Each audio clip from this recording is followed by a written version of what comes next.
আচ্ছা, আমি যেই ভদ্র মহিলাকে দেখাচ্ছি ইনি ভুগতেন আর্থ্রাইটিসে, অনেকদিন ধরে ভুগতেন। এই পেশেন্টের মুখ থেকে আমি শোনাচ্ছি। আপনার বাড়ি কোথায়? শিবগ্রাম। শিবগ্রামটা কোথায় পড়ছে? থানা কোথায় আপনার? মরেশ্বর থানা। থানা মহেশ। আমরা মল্লাপুর থানা। আপনার কি কি সমস্যা ছিল? সমস্যা হাঁটু বেদনা, তারপরে ওঠা বসা অসুবিধা, ব্যথা করতো সবসময়, কন শিশি করতো। কতদিন থেকে? তাও 8-10 বছর বটে। 8-10 বছর থেকে।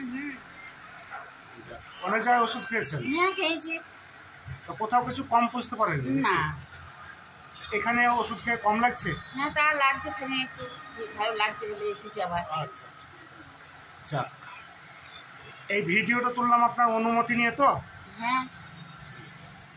আমি এই ভদ্র মহিলাকে দিয়েছিলাম পস্টিকা।